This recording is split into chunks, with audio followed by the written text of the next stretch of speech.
The Time Machine by H. G. Wells. Chapter 5. As I stood there musing over this too perfect triumph of man, the full moon, yellow and gibbous, came up out of an overflow of silver light in the northeast. The bright little figures ceased to move about below, a noiseless owl flitted by, and I shivered with the chill of the night. I determined to descend and find where I could sleep. I looked for the building I knew. Then my eye travelled along to the figure of the white sphinx upon the pedestal of bronze, growing distinct as the light of the rising moon grew brighter. I could see the silver birch against it. There was the tangle of rhododendron bushes, black in the pale light, and there was the little lawn. I looked at the lawn again. A queer doubt chilled my complacency. "No," said I stoutly to myself, "that was not the lawn." But it was the lawn, for the white leprous face of the Sphinx was towards it. Can you imagine what I felt as this conviction came home to me? But you cannot. The Time Machine was gone.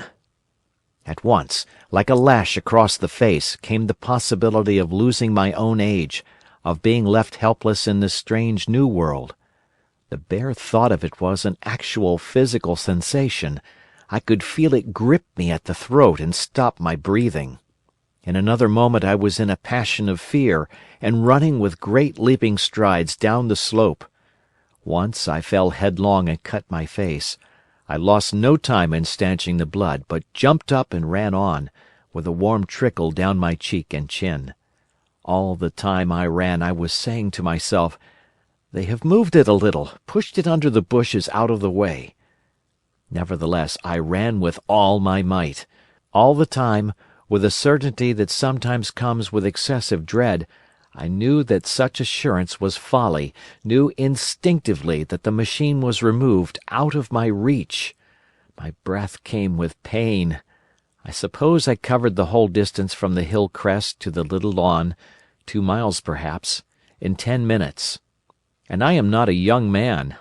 I cursed aloud as I ran, at my confident folly in leaving the machine, wasting good breath thereby. I cried aloud, and none answered.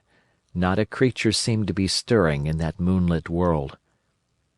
When I reached the lawn my worst fears were realized. Not a trace of the thing was to be seen. I felt faint and cold when I faced the empty space among the black tangle of bushes. I ran round it furiously, as if the thing might be hidden in a corner, and then stopped abruptly, with my hands clutching my hair. Above me towered the Sphinx, upon the bronze pedestal, white, shining, leprous, in the light of the rising moon. It seemed to smile in mockery of my dismay. I might have consoled myself by imagining the little people had put the mechanism in some shelter for me, had I not felt assured of their physical and intellectual inadequacy. That is what dismayed me, the sense of some hitherto unsuspected power, through whose intervention my invention had vanished. Yet, for one thing I felt assured, unless some other age had produced its exact duplicate, the machine could not have moved in time.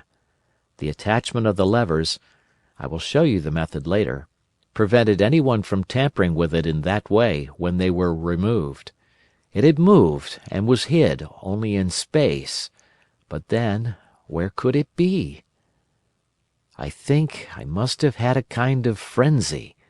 I remember running violently in and out among the moonlit bushes all round the Sphinx, and startling some white animal that, in the dim light, I took for a small deer. I remember, too, late that night, beating the bushes with my clenched fist until my knuckles were gashed and bleeding from the broken twigs. Then, sobbing and raving in my anguish of mind, I went down to the great building of stone. The big hall was dark, silent, and deserted. I slipped on the uneven floor, and fell over one of the malachite tables, almost breaking my shin. I lit a match and went on past the dusty curtains, of which I have told you. There I found a second great hall covered with cushions, upon which, perhaps, a score or so of the little people were sleeping. I have no doubt they found my second appearance strange enough, coming suddenly out of the quiet darkness with inarticulate noises and the splutter and flare of a match. For they had forgotten about matches. "Where is my time machine?" I began, bawling like an angry child, laying hands upon them and shaking them up together. It must have been very queer to them. Some laughed. Some of them looked sorely frightened. When I saw them standing round me, it came into my head that I was doing as foolish a thing as it was possible for me to do under the circumstances, in trying to revive the sensation of fear. For, reasoning from their daylight behaviour, I thought that fear must be forgotten. Abruptly, I dashed down the match, and knocking one of the people over in my course, went blundering across the big dining hall again, out under the moonlight. I heard cries of terror and their little feet running and stumbling this way and that. I do not remember all I did as the moon crept up the sky. I suppose it was the unexpected nature of my loss that maddened me. I felt hopelessly cut off from my own kind, a strange animal in an unknown world. I must have raved to and fro, screaming and crying upon God and fate. I have a memory of horrible fatigue, as the long night of despair wore away, of looking in this impossible place and that, of groping among moonlit ruins and touching strange creatures in the black shadows, at last of lying on the ground near the Sphinx and weeping with absolute wretchedness. I had nothing left but misery. Then I slept, and when I woke again it was full day, and a couple of sparrows were hopping round me on the turf within reach of my arm. I sat up in the freshness of the morning, trying to remember how I had got there, and why I had such a profound sense of desertion and despair. Then things came clear in my mind. With the plain, reasonable daylight, I could look my circumstances fairly in the face. I saw the wild folly of my frenzy overnight, and I could reason with myself. "Suppose the worst," I said. "Suppose the machine altogether lost, perhaps destroyed? It behooves me to be calm and patient, to learn the way of the people, to get a clear idea of the method of my loss, and the means of getting materials and tools, so that in the end, perhaps, I may make another. That would be my only hope, perhaps, but better than despair. And, after all, it was a beautiful and curious world. But probably the machine had only been taken away. Still, I must be calm and patient, find its hiding place, and recover it by force or cunning. And with that I scrambled to my feet and looked about me, wondering where I could bathe. I felt weary, stiff, and travel-soiled. The freshness of the morning made me desire an equal freshness. I had exhausted my emotion. Indeed, as I went about my business, I found myself wondering at my intense excitement overnight. I made a careful examination of the ground about the little lawn. I wasted some time in futile questionings, conveyed, as well as I was able, to such of the little people as came by. They all failed to understand my gestures. Some were simply stolid, some thought it was a jest and laughed at me. I had the hardest task in the world to keep my hands off their pretty laughing faces. It was a foolish impulse, but the devil begotten of fear and blind anger was ill-curbed, and still eager to take advantage of my perplexity. The turf gave me better counsel. I found a groove ripped in it, about midway between the pedestal of the Sphinx and the marks of my feet, where, on arrival, I had struggled with the overturned machine. There were other signs of removal about, with queer narrow footprints like those I could imagine made by a sloth. This directed my closer attention to the pedestal. It was, as I think I have said, of bronze. It was not a mere block, but highly decorated with deep framed panels on either side. I went and rapped at these. The pedestal was hollow. Examining the panels with care, I found them discontinuous with the frames. There were no handles or keyholes, but possibly the panels, if they were doors, as I supposed, opened from within. One thing was clear enough to my mind. It took no very great mental effort to infer that my time machine was inside that pedestal. But how it got there was a different problem. I saw the heads of 2 orange-clad people coming through the bushes and under some blossom-covered apple trees towards me. I turned smiling to them and beckoned them to me. They came, and then, pointing to the bronze pedestal, I tried to intimate my wish to open it. But at my first gesture towards this they behaved very oddly. I don't know how to convey their expression to you. Suppose you were to use a grossly improper gesture to a delicate-minded woman. It is how she would look. They went off as if they had received the last possible insult. I tried a sweet-looking little chap in white next, with exactly the same result. Somehow his manner made me feel ashamed of myself. But, as you know, I wanted the time machine, and I tried him once more. As he turned off, like the others, my temper got the better of me. In 3 strides I was after him, had him by the loose part of his robe round the neck, and began dragging him towards the Sphinx. Then I saw the horror and repugnance of his face, and all of a sudden I let him go. But I was not beaten yet. I banged with my fist at the bronze panels. I thought I heard something stir inside. To be explicit, I thought I heard a sound like a chuckle, but I must have been mistaken. Then I got a big pebble from the river and came and hammered till I had flattened a coil in the decorations, and the verdigris came off in powdery flakes. The delicate little people must have heard me hammering in gusty outbreaks a mile away on either hand, but nothing came of it. I saw a crowd of them upon the slopes, looking furtively at me. At last, hot and tired, I sat down to watch the place. But I was too restless to watch long. I am too occidental for a long vigil. I could work at a problem for years, but to wait inactive for 24 hours, that is another matter. I got up after a time, and began walking aimlessly through the bushes towards the hill again. "Patience," said I to myself.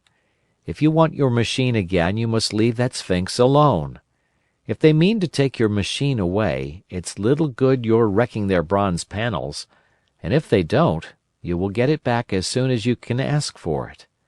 To sit among all those unknown things before a puzzle like that is hopeless. That way lies monomania. Face this world, learn its ways, watch it. Be careful of too hasty guesses at its meaning.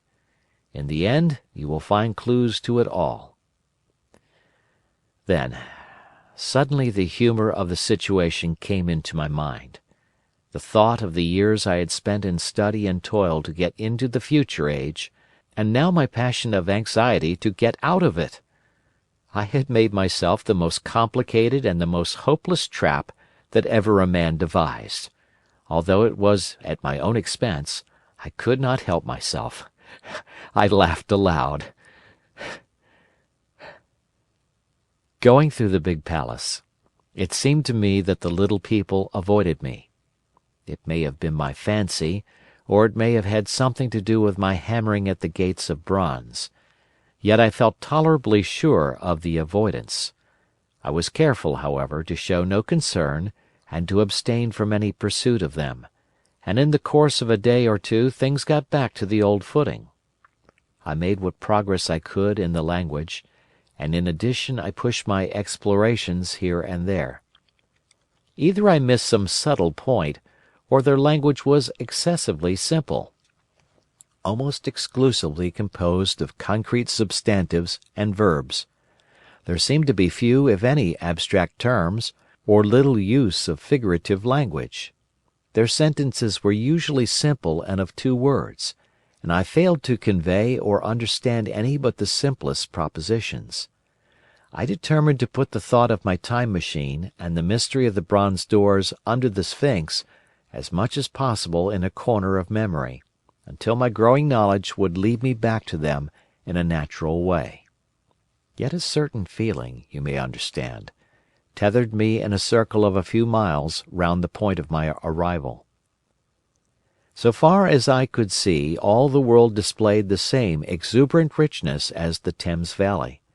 From every hill I climbed I saw the same abundance of splendid buildings, endlessly varied in material and style, the same clustering thickets of evergreens, the same blossom-laden trees and tree ferns. Here and there water shone like silver, and beyond, the land rose into blue undulating hills, and so faded into the serenity of the sky. A peculiar feature, which presently attracted my attention, was the presence of certain circular wells, several, as it seemed to me, of a very great depth. One lay by the path up the hill, which I had followed during my first walk. Like the others, it was rimmed with bronze, curiously wrought, and protected by a little cupola from the rain. Sitting by the side of these wells, and peering down into the shafted darkness, I could see no gleam of water, nor could I start any reflection with a lighted match. But in all of them I heard a certain sound, a thud, thud, thud, like the beating of some big engine, and I discovered, from the flaring of my matches, that a steady current of air set down the shafts. Further, I threw a scrap of paper into the throat of one, and, instead of fluttering slowly down, it was at once sucked swiftly out of sight. After a time, too, I came to connect these wells with tall towers standing here and there upon the slopes, for above them there was often just such a flicker in the air as one sees on a hot day above a sun-scorched beach. Putting things together, I reached a strong suggestion of an extensive system of subterranean ventilation, whose true import it was difficult to imagine. I was at first inclined to associate it with the sanitary apparatus of these people. It was an obvious conclusion, but it was absolutely wrong.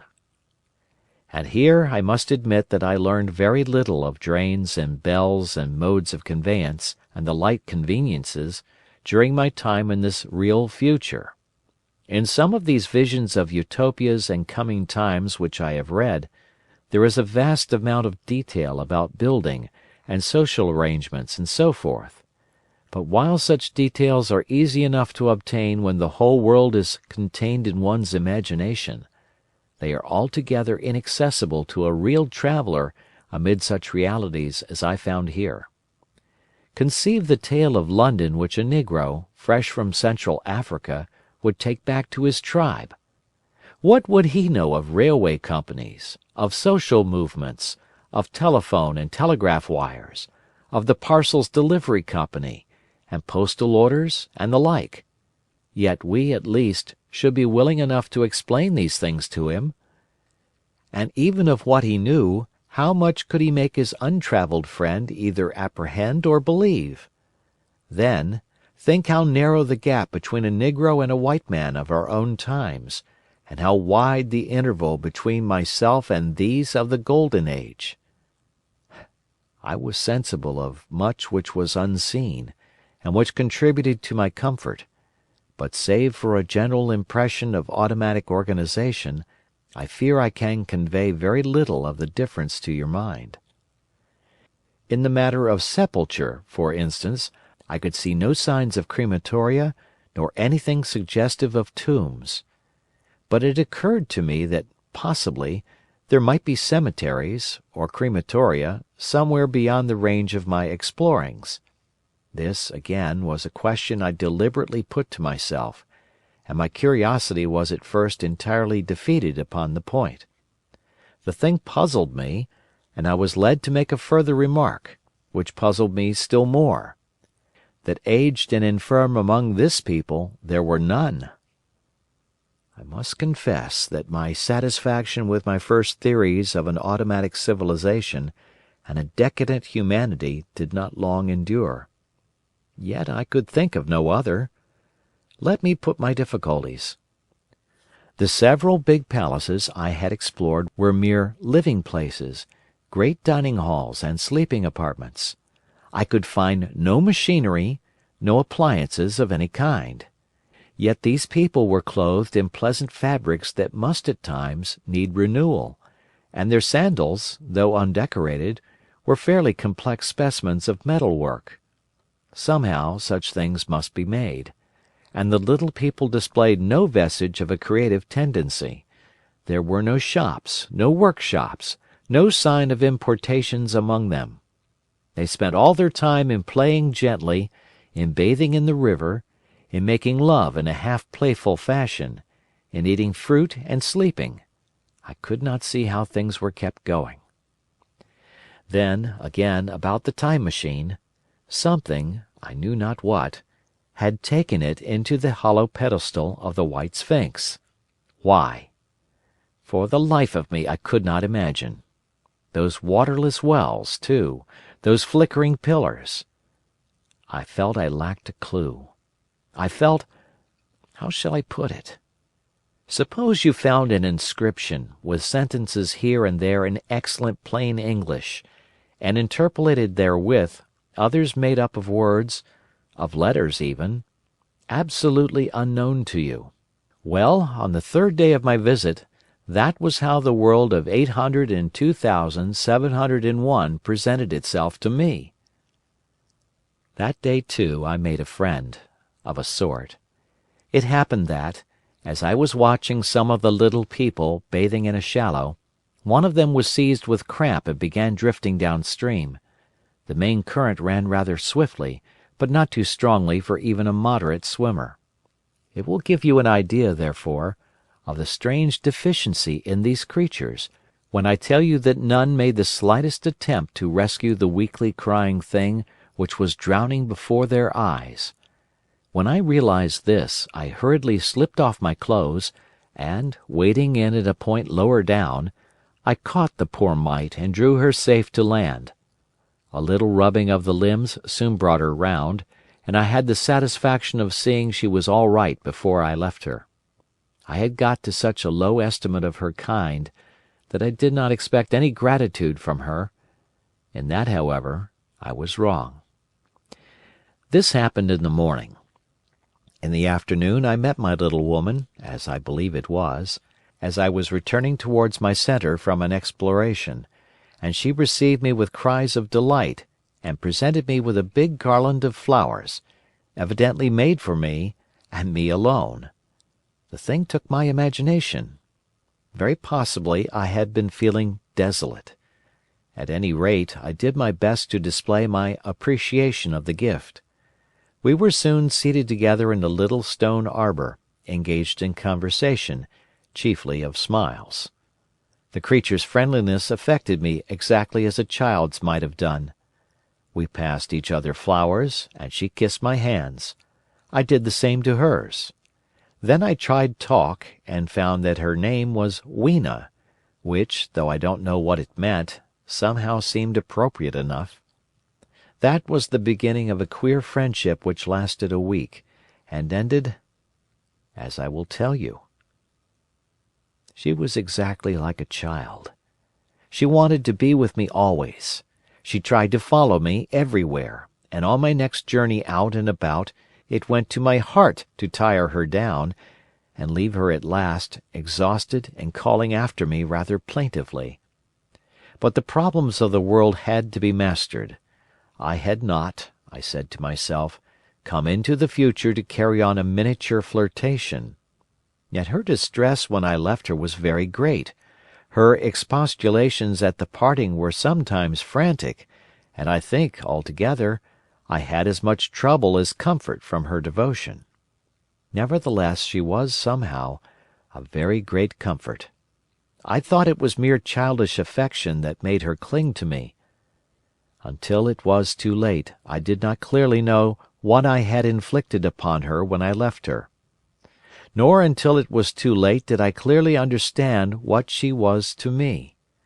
For, by merely seeming fond of me, and showing in her weak, futile way that she cared for me, the little doll of a creature presently gave my return to the neighbourhood of the White Sphinx almost the feeling of coming home, and I would watch for her tiny figure of white and gold so soon as I came over the hill. It was from her, too, that I learned that fear had not yet left the world. She was fearless enough in the daylight, and she had the oddest confidence in me. For once, in a foolish moment, I made threatening grimaces at her, and she simply laughed at them. But she dreaded the dark, dreaded shadows, dreaded black things. Darkness to her was the one thing dreadful. It was a singularly passionate emotion, and it set me thinking and observing. I discovered then, among other things, that these little people gathered into the great houses after dark, and slept in droves. To enter upon them without a light was to put them into a tumult of apprehension. I never found one out of doors, or one sleeping alone within doors, after dark. Yet I was still such a blockhead that I missed the lesson of that fear, and in spite of Weena's distress, I insisted upon sleeping away from these slumbering multitudes.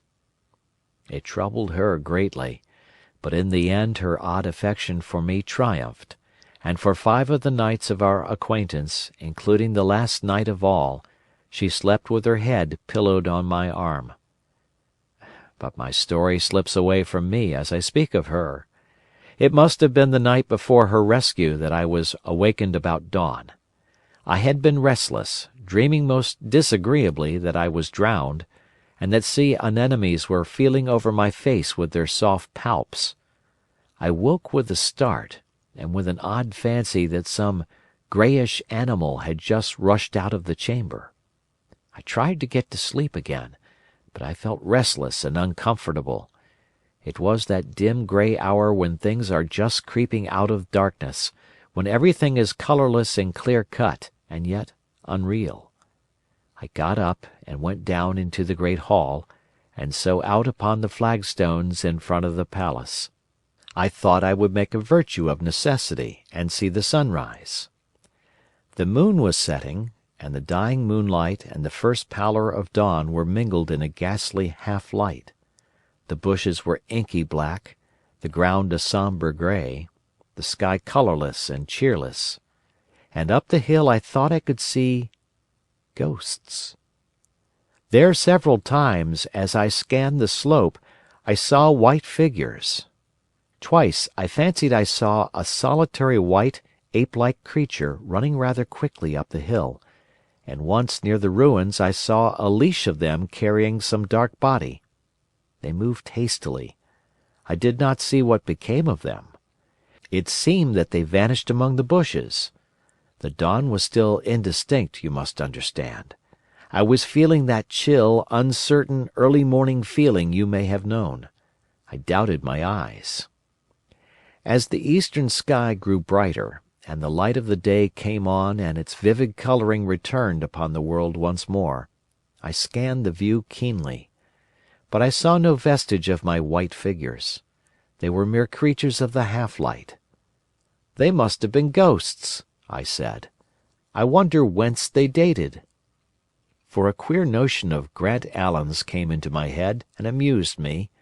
If each generation die and leave ghosts, he argued, the world at last will get overcrowded with them. On that theory they would have grown innumerable some 800,000 years hence, and it was no great wonder to see 4 at once. But the jest was unsatisfying, and I was thinking of these figures all the morning, until Weena's rescue drove them out of my head. I associated them in some indefinite way with the white animal I had startled in my first passionate march for the time machine. But Weena was a pleasant substitute. Yet all the same, they were soon destined to take far deadlier possession of my mind. I think I have said how much hotter than our own was the weather of this golden age. I cannot account for it. It may be that the sun was hotter, or the earth nearer the sun. It is usual to assume that the sun will go on cooling steadily in the future, but people, unfamiliar with such speculations as those of the younger Darwin, forget that the planets must ultimately fall back one by one into the parent body. As these catastrophes occur, the sun will blaze with renewed energy, and it may be that some inner planet had suffered this fate. Whatever the reason, the fact remains that the sun was very much hotter than we know it. Well, one very hot morning, my fourth, I think, as I was seeking shelter from the heat and glare in a colossal ruin near the great house where I slept and fed, there happened this strange thing. Clambering among these heaps of masonry, I found a narrow gallery, whose end and side windows were blocked by fallen masses of stone. By contrast with the brilliancy outside, it seemed at first impenetrably dark to me. I entered it groping, for the change from light to blackness made spots of colour swim before me. Suddenly I halted spellbound. A pair of eyes, luminous by reflection against the daylight without, was watching me out of the darkness. The old instinctive dread of wild beasts came upon me. I clenched my hands and steadfastly looked into the glaring eyeballs. I was afraid to turn. Then the thought of the absolute security in which humanity appeared to be living came to my mind, and then I remembered that strange terror of the dark. Overcoming my fear to some extent, I advanced a step and spoke. I will admit that my voice was harsh and ill-controlled. I put out my hand and touched something soft. At once the eyes darted sideways, and something white ran past me. I turned with my heart in my mouth and saw a queer little ape-like figure, its head held down in a peculiar manner, running across the sunlit space behind me. It blundered against a block of granite, staggered aside, and in a moment was hidden in a black shadow beneath another pile of ruined masonry. My impression of it is, of course, imperfect, but I know it was a dull white, and had strange large greyish-red eyes. Also that there was flaxen hair on its head and down its back. But, as I say, it went too fast for me to see distinctly. I cannot even say whether it ran on all fours, or only with its forearms held very low. After an instant's pause, I followed it into the second heap of ruins. I could not find it at first, but, after a time in the profound obscurity, I came upon one of those round, well-like openings of which I have told you, half closed by a fallen pillar. A sudden thought came to me.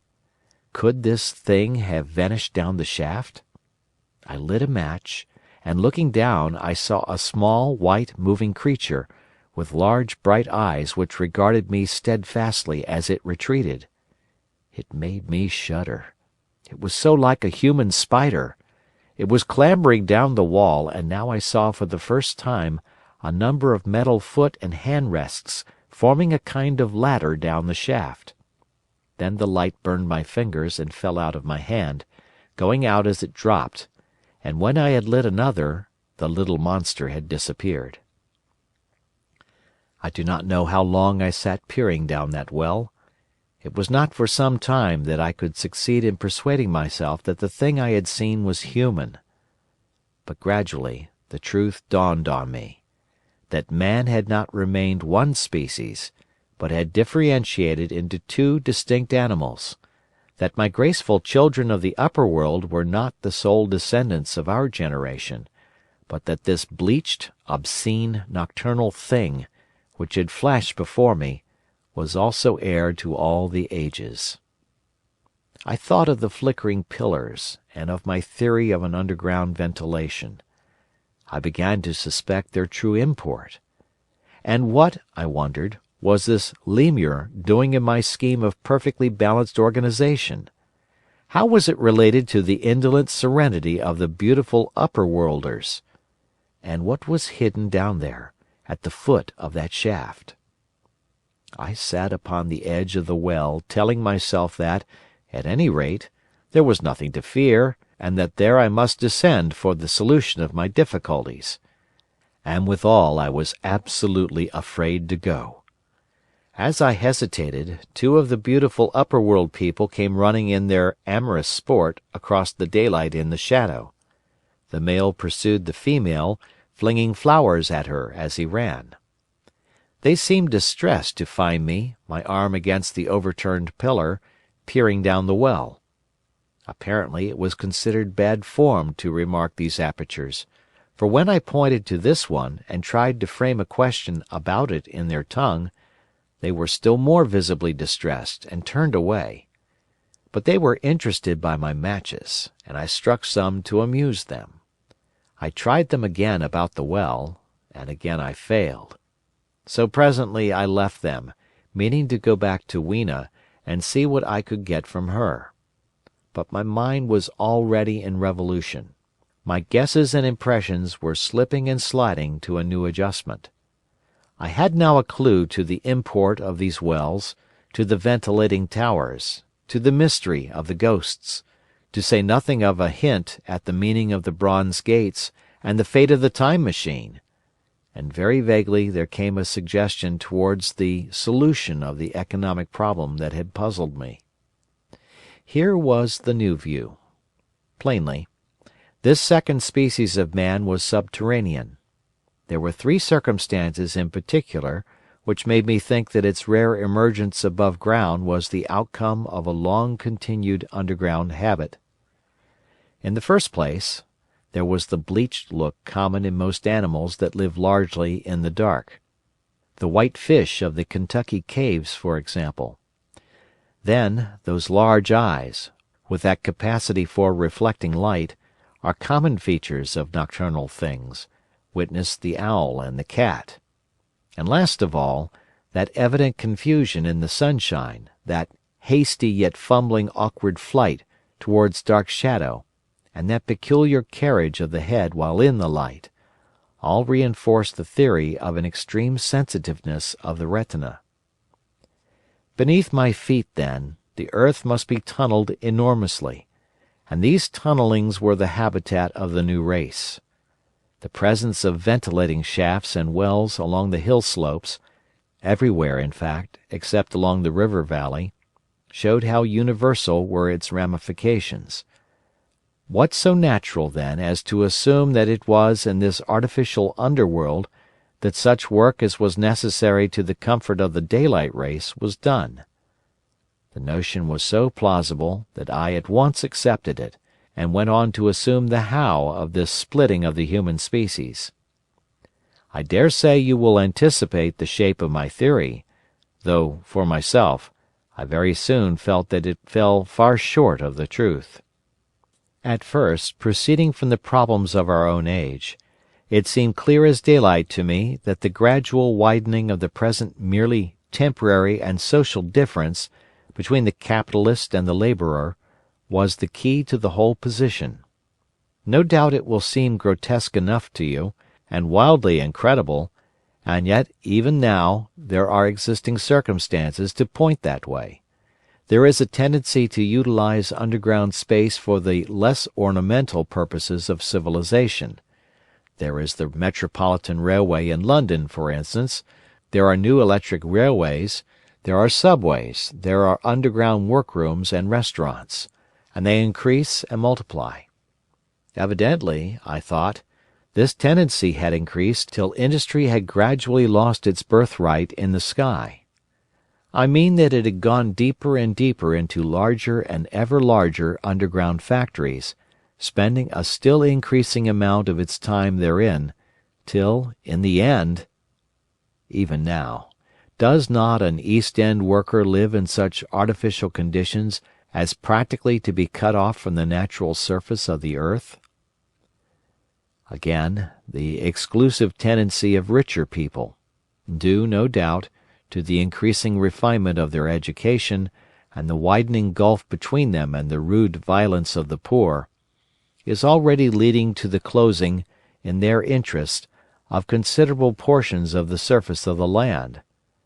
About London, for instance, perhaps half the prettier country is shut in against intrusion.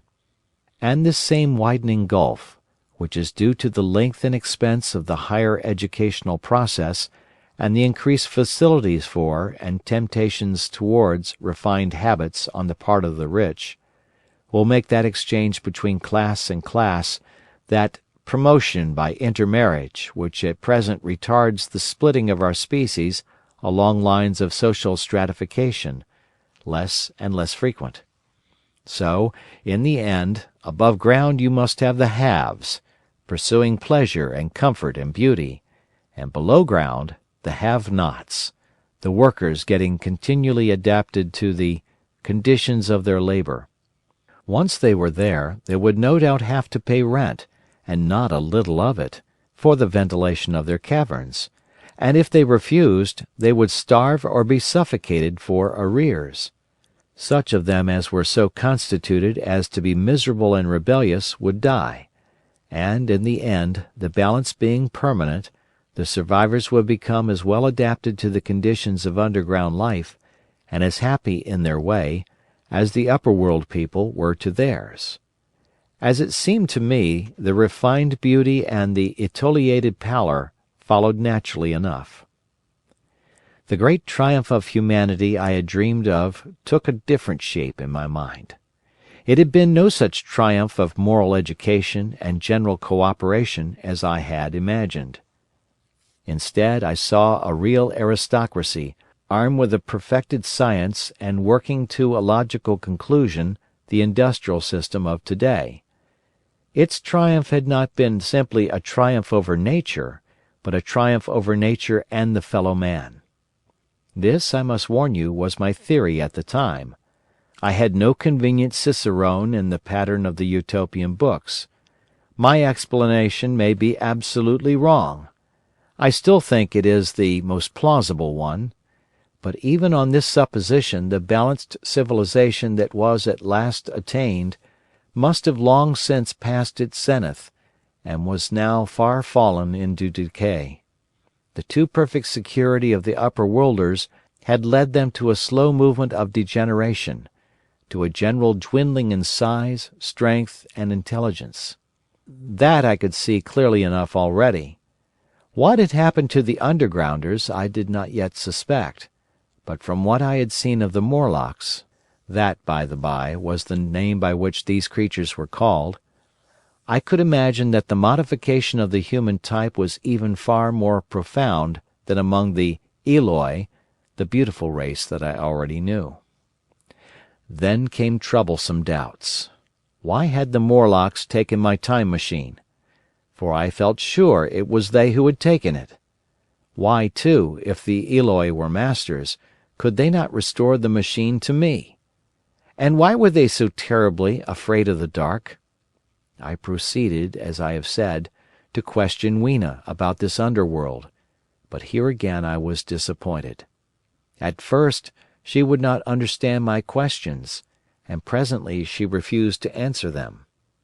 She shivered as though the topic was unendurable, and when I pressed her, perhaps a little harshly, she burst into tears.